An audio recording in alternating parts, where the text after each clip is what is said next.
충만하시기를 주님의 이름으로 축원을 드립니다. 우리 전후좌우로 인사하시겠습니다. 반갑습니다. 환영합니다.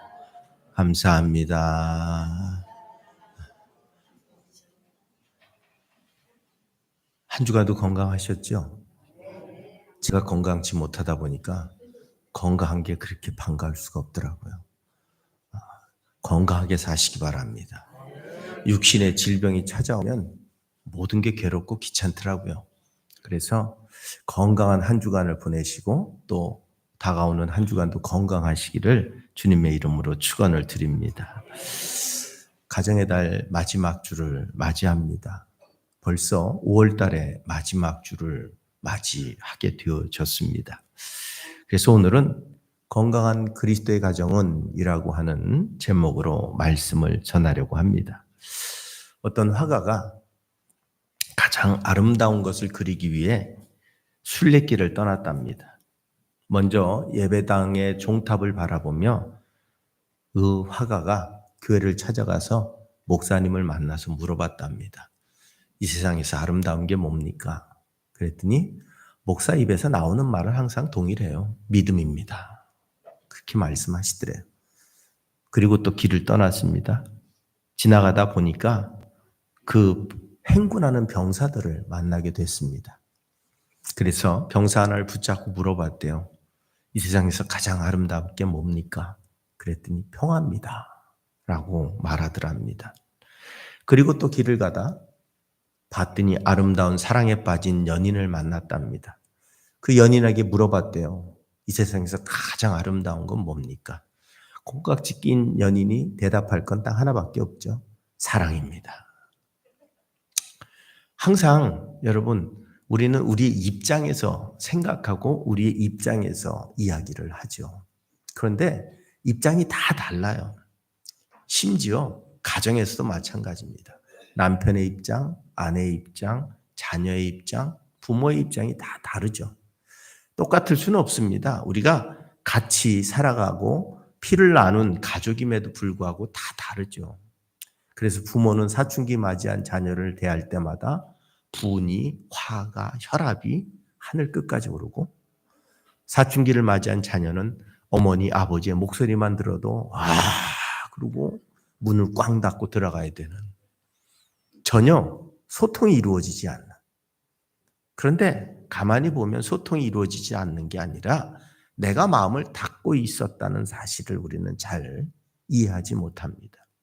이 화가는 오랜 순례의 기간 동안 여러 가지의 그림으로 표현을 하다 너무 피곤해서 이제 집으로 돌아갔다고 합니다.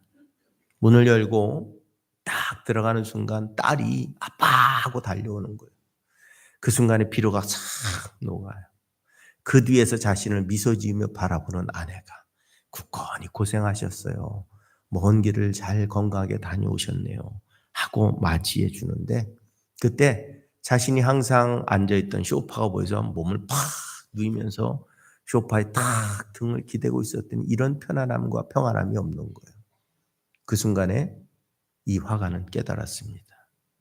가정이라고 하는 곳에서 사랑도 평화도 그리고 서로를 향한 신뢰도 깨닫게 되었다는 거예요. 그래서 이 세상에 가장 아름다운 것이 뭐냐? 가정이라고 하는 것을 알았다는 겁니다. 여러분, 우리의 가정은 우리에게 가장 위로가 되는 것이고 가장 편안한 것이고 때로는 가장 큰 용기를 얻는 것이고 상처가 치료되는 것이고 또 회복의 역사를 경험하는 것이 가정입니다. 그런데 이 시대 지금 우리의 가정은 그런가 하는 겁니다. 우리는 가정의 위기를 수없이 말하고 있습니다. 뭐 말하지 않아도 우리의 가정이 지금 위기를 경험하고 있다고 알고 있습니다.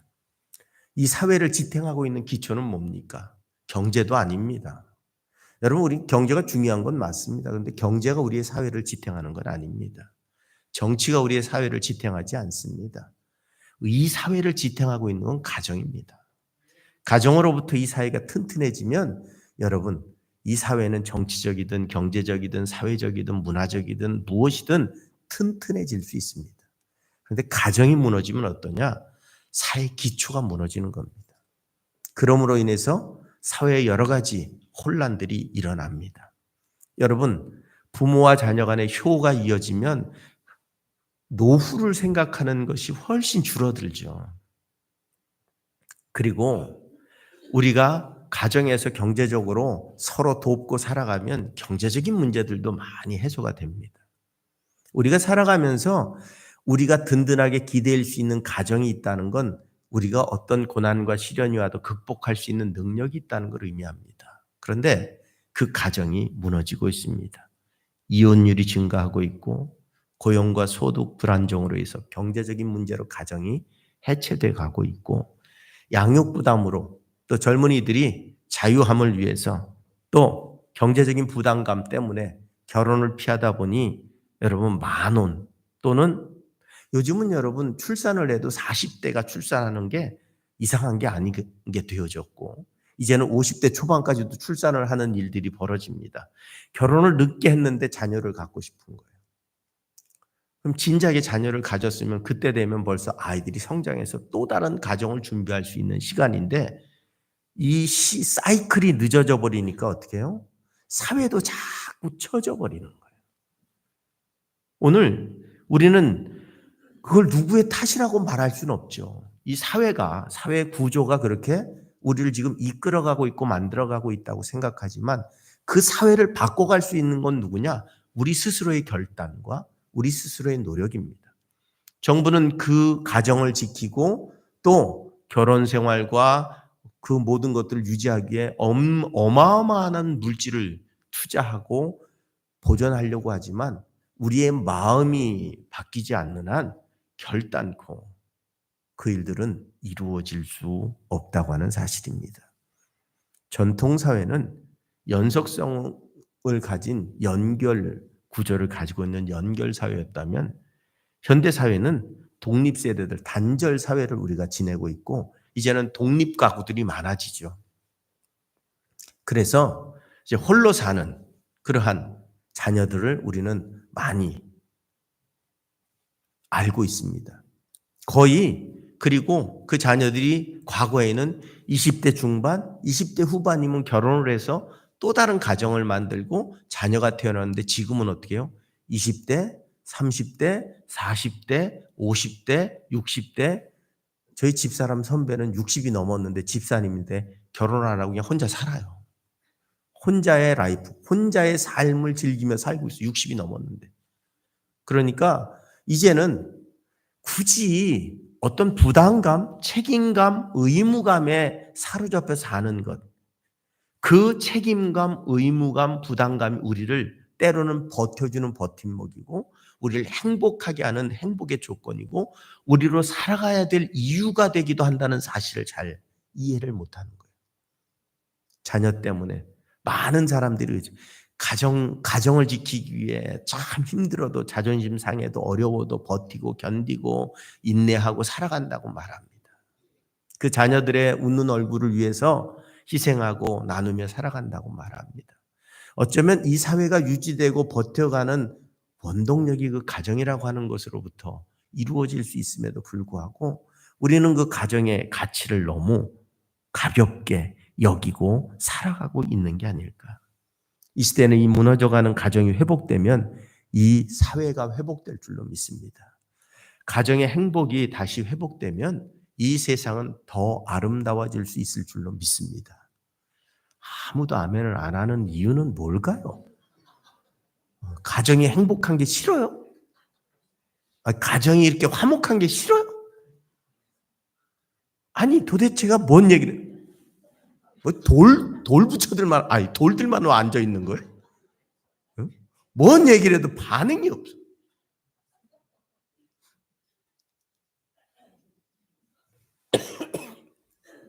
우리의 가정이 회복되지 않으면 여러분 이 사회가 아름답고 행복하고 복될 수는 없어요. 가장 기초인 가정이 회복될 때 역사가 일어나는 겁니다. 특별히 우리 그리스도인들의 가정은 조금 더 하나님의 말씀을 따라 살아간다면 당연히 이 시대를 변화시키는 가정이 되어야 되는데 성경을 통해서 하나님은 어떤 가정이 되기를 원하실까? 오늘 본문 말씀은 성도가 갖춰야 될 덕목을 말씀하고 있습니다. 그 성도가 갖춰야 될 덕목이 가정에 적용되면 그러면 그 가정이 하나님이 기뻐하시는 가정이요 복된 가정이 되어질 수 있을 줄로 믿습니다. 첫 번째로 어떤 가정을 원하시는가? 정체성이 분명해야 된다는 거예요. 오늘 12절의 상반절에 그럽니다. 여러분은 하나님이 택하신 사랑받는 거룩한 사람들입니다. 우리가 누군지를 알아야 어떻게 살아갈 줄도 알게 됩니다. 정체성은 삶을 결정하는 겁니다. 내가 누구인지 안다면 어떻게 살아가야 되고 무엇을 해야 될지도 압니다. 여러분, 우리는 우리 자녀들을 너무 불안한 눈으로 바라봐요. 우리의 자녀들을 너무 걱정스러운 눈으로만 바라봐요. 근데 시대가 바뀌었어요. 우리 자녀들에게 가장 필요한 게 뭐냐 하면 믿어주는 거예요. 믿어주는 거. 그런데 여러분 그냥 믿음이 생기나요? 이 시대에? 이 시대에 그냥 믿음은 안 생겨요. 그런데 우리 자녀들이 내가 하나님께로부터 구원받은 특별한 사랑을 받고 있는 존재란 그 분명한 정체성을 가지고 있으면 세상 어디다 놔놔도 거짓과 타협하지 않고 속임수에 물들지 않고 범죄함으로 즐거워하지 않는 인생을 살아가게 돼 있다는 거예요.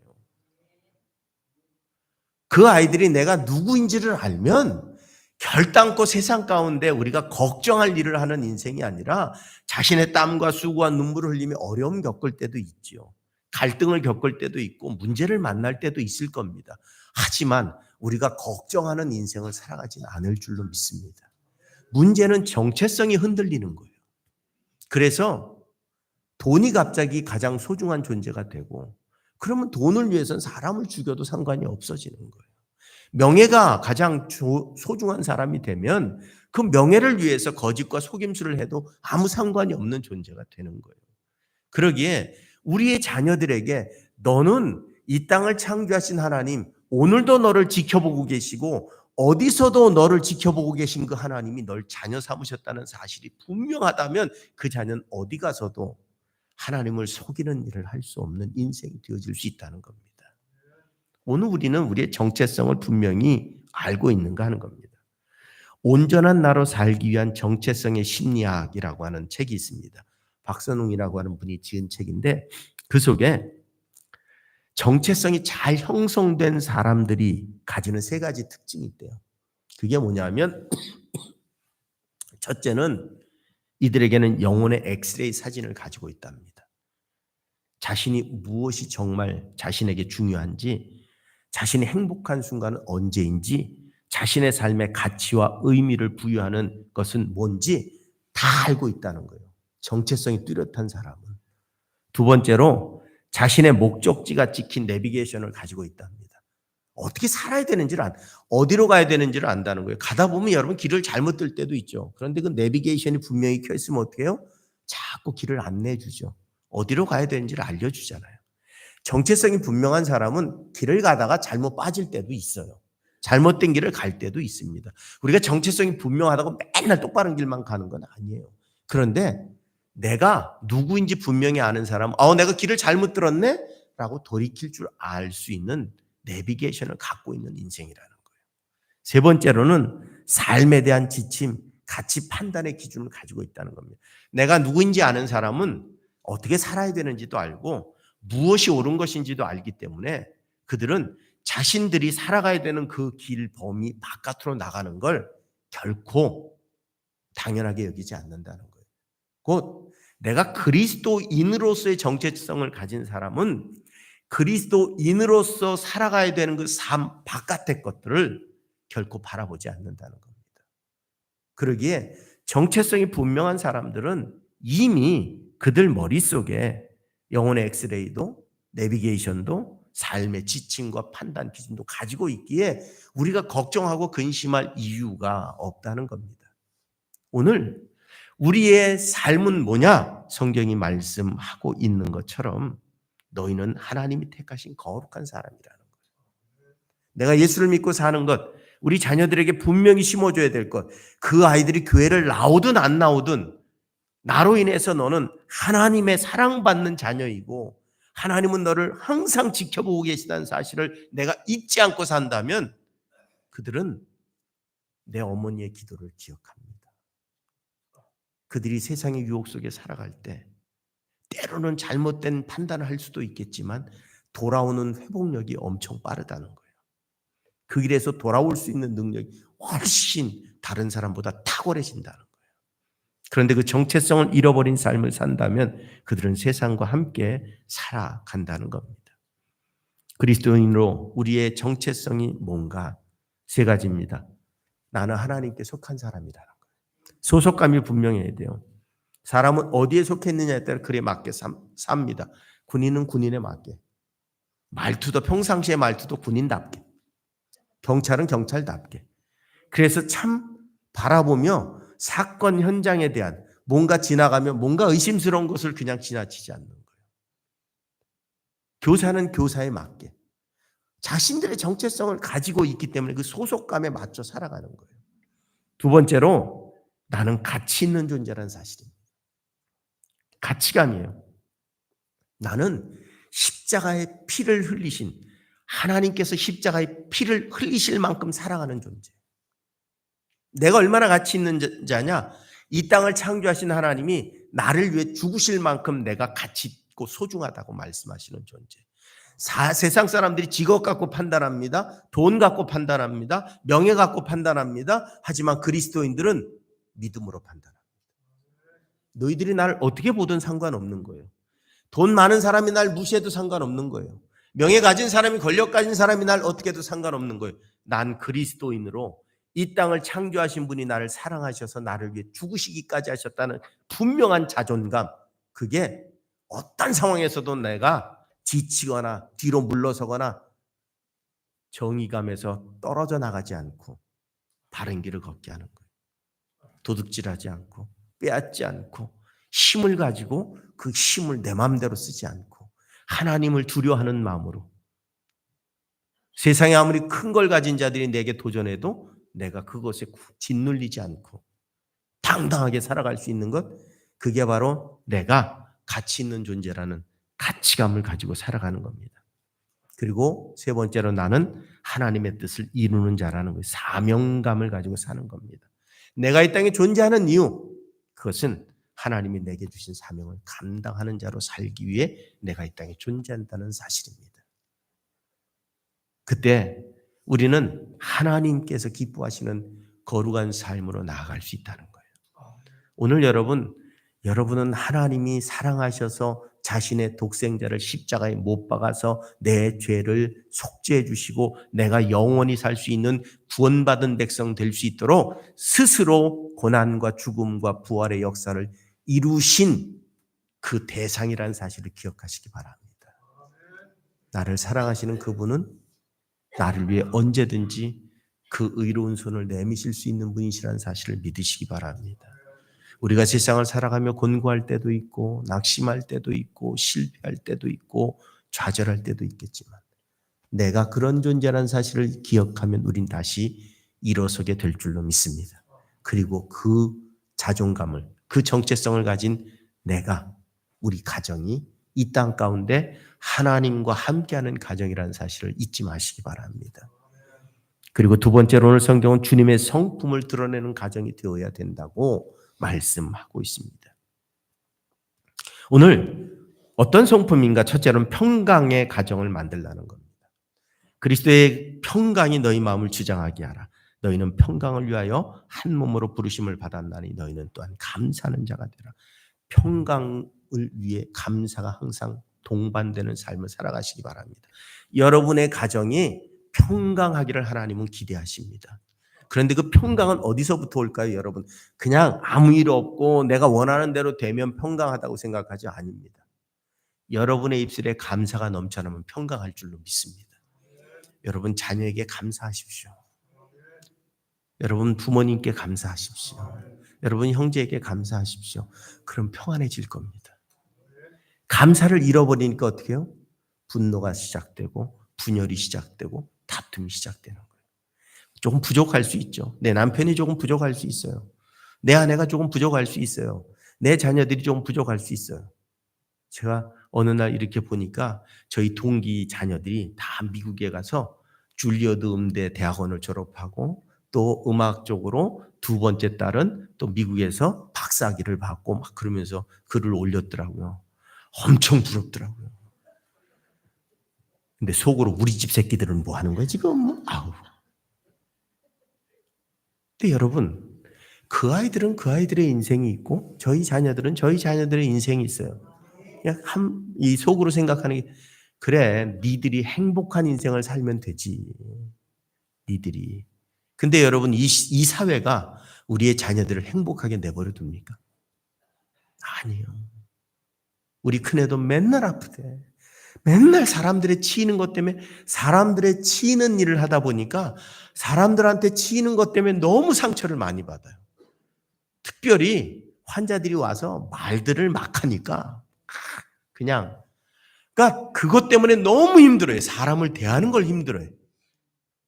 그 너무 괴로운 거예요. 그래서 막 어느 날은 막 너무 힘들어가지고 그만둘까? 그러더니 진짜 그만둔대요. 마음대로 해라. 네 살고 싶은 대로 살아봐라. 이 세상이 여러분 우리의 자녀들을 행복하게 내버려 두지 않아요. 그런데 그 행복은 어디서 와요? 내가 감사하면 와요. 내가 이렇게 놀지 않고 일할 수 있고 내가 내 삶을 지탱할 수 있고 그래도 나한테 욕하는 사람을 통해서 내가 또 수익을 창출해내는 거잖아요. 그래서 내가 살아갈 수 있잖아요. 그러면 그 사람은 나한테 도움을 주는 사람이에요. 근데 아직까지 거기까지 생각할 수 있는 여유는 없는 거예요. 단지 내 감정이 상하고 기분이 나쁘니까 힘든 거지. 그런데 그 사람 때문에 지금 먹고 살고 있는 거예요. 그러면 거꾸로 생각하면 정말 감사의 대상이죠. 결국 우리 마음을 평안하게 하는 건 감사가 넘쳐날 때입니다. 여러분, 우리의 가정을 평안하게 하는 건 돈이 많아서도 뭐 즐거운 일들이 많고 성공할 일이 많아서가 아니라 서로에게 감사할 때 행복한 거예요. 서로에게 감사할 때 평안한 거예요. 오늘도 아프지 않고 건강해져서 감사하고 오늘도 그래도 쉬지 않고 일하며 나를 위해 땀 흘려줘서 감사하고 그 감사의 조건들을 찾아내고 감사할 때 우리가 평안해지는 거지 저절로 평안해지는 게 아닙니다. 오늘 그리스도의 평강이 우리 안에 임해야만 평안해지는 거예요. 그러기에 여러분 그리스도인의 입술에 항상 고백해야 될 건 감사합니다. 그것으로 우리는 여러분의 가정을 평안하게 채워가시는 삶이 되시기를 부탁을 드립니다. 두 번째로 말씀으로 훈육되는 것이라고 말씀하고 있습니다. 16절에 그리스도의 말씀이 너희 속에 풍성히 거하여 모든 지혜로 피차 가르치며 권면하랍니다. 믿음의 가정이 가지는 기본적인 삶의 원칙이 뭐냐? 하나님의 말씀입니다. 세상의 기준이 아니에요. 믿음의 가정의 원칙은 하나님의 말씀인 거예요. 그 하나님의 말씀이 읽혀지고 나눠지고 지켜지는 것, 그게 믿음의 가정입니다. 그럴 때 여러분 감사도 넘쳐날 수 있는 것이고 그 삶의 기준이 분명해지는 거예요. 우리 자녀들의 삶의 기준도 우리의 삶의 기준도 분명해지는 거예요.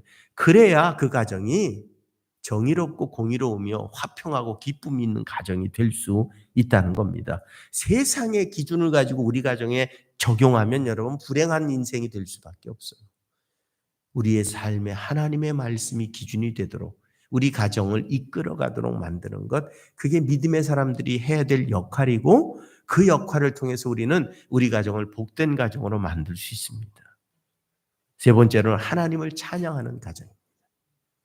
시와 찬송과 신령한 노래를 부르며 감사하는 마음으로 하나님을 찬양하라고 성경은 말씀하고 있습니다.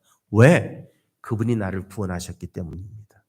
자신의 피를 흘려서 내 죄를 씻어주셨고 내 씻을 수 없는 죄를 씻어주심으로 내가 이제 천국 가고 영원히 사는 삶의 문을 열어주셨기 때문에 그 하나님을 찬양하는 겁니다. 그런데 여러분 찬양이라고 하는 것은 우리의 마음에 위로가 되고 기쁨이 되고 감사가 됩니다. 힘들고 지치고 고단하고 어려울 때 여러분 찬양해 보셨습니까?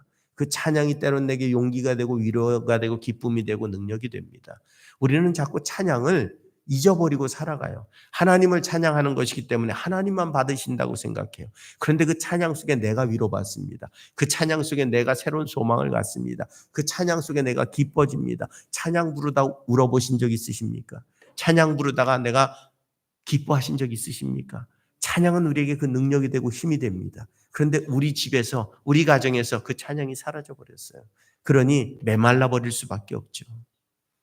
여러분의 심령 가운데 찬양이 흘러넘치시기를 주님의 이름으로 축원을 드립니다. 하나님을 향한 찬양은 내 영혼의 위로요, 내 영혼의 기쁨이요, 내 영혼의 감사요. 그 감사는 내 가정을 평안하게 하고 내 가정에 용기를 주고 내 가정이 다시 일어설 수 있는 힘과 능력이 될 줄로 믿습니다. 결국 우리가 주님의 성품을 담는다는 것, 그것은 결국 내 힘으로 되는 건 아니라는 겁니다. 오늘 우리에게 말씀하고 있는 게 뭡니까? 긍휼과 자비와 겸손과 온유와 오래 참음을 옷 입고 누가 누구에게 불만이 있거든 서로 용납하여 피차 용서하되 주께서 너희를 용서하신 것 같이 너희도 그리하고 이 모든 것 위에 사랑을 더하라. 이는 온전하게 매는 띠다라고 말씀합니다. 이 말씀을 통해서 제가 성령의 열매를 깨닫게 됩니다. 오직 성령이 너희에게 임하시면, 그 말씀 속에서 성령의 열매는 사랑과 희락과 화평과 오래 참음과 자비와 양성과 충성과 온유와 절제니, 성령이 임하시면 우리 안에 우리의 인격 속에 찾아오는 것, 그게 바로 사랑, 희락, 화평, 오래 참음, 자비, 양선, 충성, 온유, 절제. 성령이 우리에게 임할 때, 그때 우리는 그 성품의 변화를 통해서 오늘 나의 가정이 하나님의 그 놀라운 풍성한 인격으로 가득한 가정으로 변화되는 역사를 우리가 경험하게 될 것을 말씀합니다. 그러기에 우리의 가정이 하나님 앞에 진정한 찬양과 경배를 드릴 때, 우리의 삶 속에 찾아오신 그 성령님은 우리의 가정을 온전하게 회복하시고 평안과 기쁨과 감사로 가득하며 이 땅에 위로와 치료와 능력과 회복의 역사를 갖는 가정으로 바꿔주실 줄로 믿습니다. 여러분, 저는 어렸을 때 그런 생각이 들어요. 바깥에서 친구들하고 놀다가도 집에만 들어가면 또 새로운 회복이 일어나요. 바깥에서 상처받고 친구들과 싸우고 집에 들어가면 그저 좋고 평안하고 다시 회복이 일어나요. 근데 우리의 자녀들이 여러분 집에 들어와 회복이 일어납니까? 집으로 돌아오면 우리의 아이들이 힘들고 어려울 때 집에 가고 싶다고 그래요? 전부 다 집을 떠나고 싶어서, 어떻게든 집을 떠나고 싶어서, 멀리 가고 싶어서. 하긴 그놈들이 나가봐야 집 좋은 걸 알아요. 저희 아이들이 가끔 저희 애들이 전화하면 집밥 먹고 싶어요. 그 얘기는 집에 오고 싶다는 얘기거든요. 그때 부모 입장에서는 제일 좋은 거예요. 왜? 그래도 위로처가 되고 안식처가 될 수 있구나. 가정이라고 하는 것이. 여러분, 우리의 자녀들이 돌아오고 싶은 가정을 만들고 싶다면 우리의 가정이 평안해야 돼요. 감사가 있어야 되고 찬양이 있어야 되고 기쁨의 노래가 있어야 되고 위로가 있어야 되고 격려가 있어야 돼요. 그 하나님의 말씀이 살아있을 때 그 자녀들은 가정으로 돌아오고 싶고 위로받고 회복돼 다시 세상 가운데 나가 자신의 역할을 감당하는 거예요. 하나님은 바로 그런 예수의 성품을 가진 가정이 되기를 원하십니다. 그리고 그러기 위해서 마지막으로 우리에게 주시는 말씀이 그겁니다. 자신의 자리를 지키는 가정이 되라는 거예요. 오늘 18절로 21절까지 말씀이 뭡니까? 내 아들아 남편에게 복종하라. 이는 주 안에서 마땅하니라. 남편들아 아내를 사랑하며 괴롭게 하지 말라. 자녀들아 모든 일에 부모에게 순종하라. 이는 주 안에서 기쁘게 하는 것이니라. 아비들아 너희 자녀를 노엽게 하지 말지니 낙심할까 하니라. 이게 뭡니까? 자신의 자리를 지키는 거예요. 아내들에게 너의 자리를 잘 지켜라. 남편들에게 네가 지켜야 될 자리를 잘 지켜라. 자녀들에게 네가 지켜야 될 자리를 지켜라. 오늘 내 자리를 못 지키는 게 문제 아닐까요? 아버지로서의 내 자리. 여러분, 우리가 왜 힘들고 어렵고 눈물 흘리며 자존심 상하고 괴롭고 고통스러운데도 직장에서 일하고 어려운 시간을 보냅니까? 내 자리 지키기 위해서 아버지로서의 내 역할, 내 자리를 지키기 위해 그렇게 자존심도 버려가면서 우린 일하고 노력하며 살죠. 어머니로서의 내 자리를 지키기 위해 때로는 과거에는 매를 맞아도 그 자리를 버티고 지키며 시집살이 하면서 내 자녀들에게 조금 더 나은 삶을 주기 위해 때로는 그 고난의 시간을 지켜나갔던 거죠. 그 자리를 지킨다는 게 결국은 희생이고 헌신입니다. 그런데 요즘은 어떻게 해요? 희생과 헌신은 싫고 오직 내게 필요한 요구 조건만 있어요. 자녀는 부모에게, 부모는 자녀에게, 부부간에 서로의 요구 조건만 있어요. 그 요구 조건이 들어지지 않을 때 깨지는 거예요. 그런데 가정은 요구 조건으로 이루어지는 것이 아니라 자신의 자리를 지킴으로 지켜지는 것입니다. 곧 헌신하고 사랑하고 견뎌주는 것으로 지키는 것이 가정입니다. 희생이 바탕이 없는 가정은 결코 가정이라고 말할 수 없습니다. 여러분, 우리가 살아가면서 희생이 없이 우리가 가정을 지켜오셨습니까? 우리는 다 희생하며 우리의 가정을 지키고 있는 중이고 지켜나가고 있는 중입니다. 그 속에서 아내는 남편을 존중하고 존경해 줄 수 있어야 돼요. 남편은 아내를 자기 몸처럼 예수님이 교회를 사랑하신 것처럼 그렇게 희생하며 사랑할 수 있어야 되고, 자녀들은 부모를 공경해야 되고 존중해야 되고 존경해야 되고, 부모의 직업이 어떻든 부모의 형편이 어떻든 부모의 삶이 어떻든 그분들이 나를 위해 희생하고 나를 여기까지 이끌어준 나의 진정한 스승이고 내 생명의 근원이라는 사실 때문에 그분들을 존중하고 인정해야 되고, 그래서 성경은 효도하지 않으면 죽이라고 말합니다. 돌로 쳐 죽이랍니다. 얼마나 하나님께서 그 부모를 향한 효를 강조하는지 우리는 알아야 돼요. 그런데 반대로 부모는 어떻게 해요? 자녀는 내 소유물이 아닙니다. 내가 원하는 걸 성취하기 위한 도구가 아닙니다. 그들은 이 땅에 하나님이 인격체로 태어나게 하셔서 스스로의 인생을 살아가도록 만들어주신 스스로의 길이 있는 존재들이에요. 그러기에 자신의 길을 잘 갈 수 있도록 돕는 것, 자신의 길을 잘 갈 수 있도록 격려하는 것, 자신의 길을 가는데 내가 밑거름이 되어주는 것, 그게 부모의 역할이라는 거예요. 그들의 이상과 삶을 부모의 잣대 안에, 부모의 틀 안에, 부모의 계획 안에 가두어서는 안 된다는 거예요. 그게 서로의 자리를 지키는 거예요. 근데 여러분, 아내가 남편을 존경하고 존중하며 사랑하고, 남편이 아내를 자기 몸처럼 사랑하고, 자녀가 부모를 자신의 생명의 근원으로 진정으로 인정하고 받아들이고 존경하며 순종하고, 부모들은 자녀들의 그 비전과 꿈과 소망을 기대하고 믿어주고 또 격려하며 도와주는 그 가정이 우리가 바라봐도 행복한 가정 아닐까요? 그게 내 자리라는 거예요. 지금 여러분 각자의 역할이 있죠. 우리는 한 가지 역할만 갖고 있지 않습니다. 남편의 역할도 있고 부모의 역할도 있고 자녀의 역할도 있죠. 아내의 역할도 있고 부모의 역할도 있고 자녀의 역할도 있죠. 다 우린 여러 가지 역할을 감당하고 있지만 그 역할들을 내 자리에서 지켜나가면 그 가정은 복되고 아름다운 가정이 될 수 있다는 겁니다. 문제는 그 역할이 싫어. 그 역할 때문에 내가 희생하는 게 싫어. 그 역할 때문에 내가 묶여 있는 게 싫어. 그래서 이탈하면 가정이 깨지는 거죠. 오늘 하나님은 우리에게 그 자신의 역할을 맡으라는 겁니다. 더러움이라는 게 뭘까요? 자기 자리를 떠나는 것이 더러움이란 말이 있습니다. 여러분, 큰 물고기가 바다에서 헤엄을 막 쳐요. 야, 멋있다. 돌고래가 바다에서 막 헤엄을 쳐요. 와, 멋있다. 그게 내 침대에 누워 있으면 어떻게 돼요?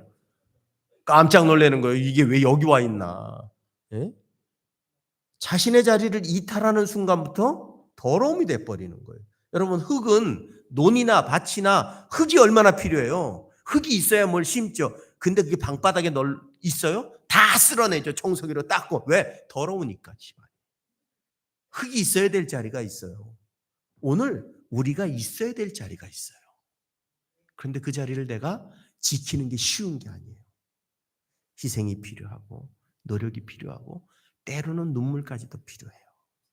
하지만 그 자리를 지켜줄 때 그것은 온전한 역사를 만들어 낼 수 있다고 하는 사실입니다. 오늘 이 시대 가정, 굉장히 소중한 겁니다.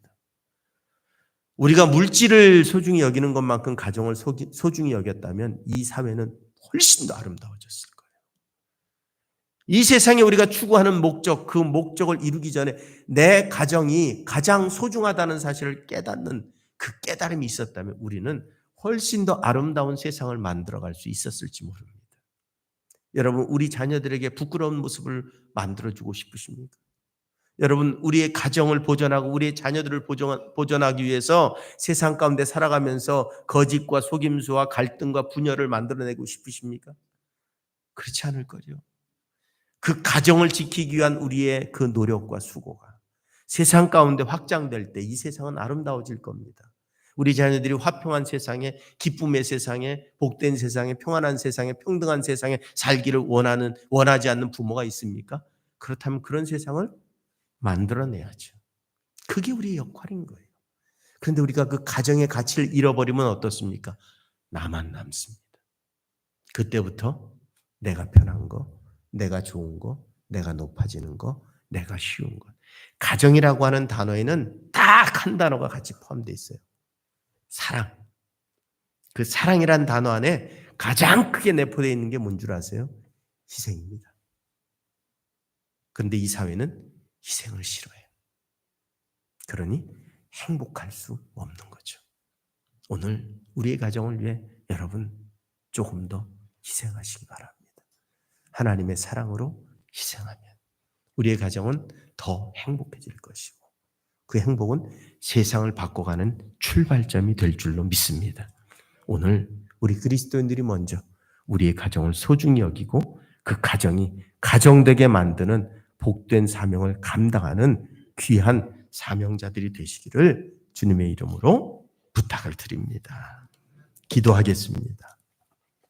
아버지 하나님, 오늘도 주님 앞에 우리가 섭니다. 이 시간 주님 함께해 주옵시고 하나님의 가정들이 회복될 수 있도록 역사해 주시옵소서. 이 땅의 가정이 되살아날 때 이 세상이 되살아날 줄로 믿습니다. 가정들이 온전해질 때 하나님의 평강이 이 세상을 지배하게 될 줄로 믿습니다. 이 땅에 주의 영광이 나타나 주의 능력으로 채워질 줄로 믿습니다. 사랑하는 자녀들, 사랑하는 부모와 형제, 그리고 아버지 하나님, 이 땅에 허락하신 그 가정이라고 하는 제도가 주의 뜻대로 온전히 정착되어져서 이 땅이 천국으로 바뀌어지는 놀라운 역사의 출발점이 될 수 있도록 하나님 축복하시며 역사해 주옵시고 그 일을, 그 사명을 믿음의 사람들이 감당케 하여 주시옵소서. 믿음의 가정들을 지켜주시고 동행하시며 역사하셔서 세상 가운데 아름다운 모델들이 될 수 있는 가정 되게 하여 주옵소서. 오늘도 주의 임하심이 임할 역사가 임할 줄로 믿고 감사하며 우리 주 예수 그리스도 이름 받들어서 간절히 기도드렸사옵나이다. 아멘.